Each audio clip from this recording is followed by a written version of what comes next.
Mushroom ഇഷ്ടമാണോ? എന്നാൽ നല്ലൊരു മഷ്റൂം കറി ഉണ്ടാക്കിയാലോ? എണ്ണ ചൂടാക്കി സവോള, പച്ചമുളക്, ഇഞ്ചി വെളുത്തുള്ളി ചതച്ചതും കൂടെ ചേർത്തിട്ട് നന്നായിട്ട് വഴറ്റുക. സവാള നന്നായിട്ട് വാടിയാൽ മതി കേട്ടോ.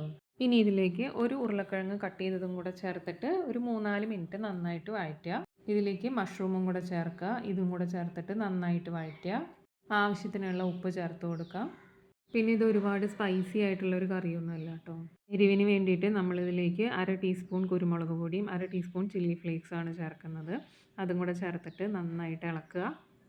ഇനി ചേർക്കുന്നത് തേങ്ങയുടെ 2-ാം പാലാണ്. അതും കൂടെ ചേർത്തിട്ട് നമുക്കിത് വേവിച്ചെടുക്കാം. പൊട്ടറ്റോയും മഷ്റൂമൊക്കെ നന്നായിട്ട് വെന്ത് കഴിഞ്ഞാൽ നമ്മൾ തേങ്ങയുടെ 1-ാം പാലിലേക്ക് 1 ടീസ്പൂൺ കോൺഫ്ലോറും കൂടെ ചേർത്തിട്ട് നന്നായിട്ട് മിക്സ് ചെയ്യുക. അതും കൂടെ ഇതിലേക്ക് ചേർത്ത് കൊടുക്കാം.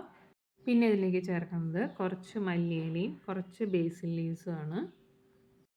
ബേസിൽ ലീവ്സ് ഇല്ലെങ്കിൽ ഒറിഗാനോയോ പാഴ്സലിയോ ഏതാ ഇഷ്ടമുള്ളതെന്ന് വെച്ചാൽ ചേർക്കാം കേട്ടോ. അതും കൂടെ ചേർത്തിട്ട് തീ ഓഫ് ചെയ്തതിന് ശേഷം ഇതിലേക്ക് 1 ടീസ്പൂൺ ബട്ടർ ചേർത്തിട്ട് നമുക്കിത് അടച്ചു വയ്ക്കാം. ബട്ടർ ചേർത്തിട്ട് ഇളക്കണ്ട കേട്ടോ, അങ്ങനെ മൂടി വെച്ചാൽ മതി. ഒരു 10-15 മിനിറ്റിന് ശേഷം നമുക്കിത് സെർവ് ചെയ്യാം. ചപ്പാത്തിയുടെ കൂടെ കഴിക്കാൻ പറ്റിയ നല്ലൊരു കറിയാണ് കേട്ടോ. ചപ്പാത്തിയുടെ മുകളിലും ഞാനൊരു പീസ് ബട്ടർ ഇട്ടിട്ടുണ്ട്. അതും കൂടെ ചേർത്ത് കഴിക്കാൻ ഭയങ്കര ടേസ്റ്റാണ് കേട്ടോ.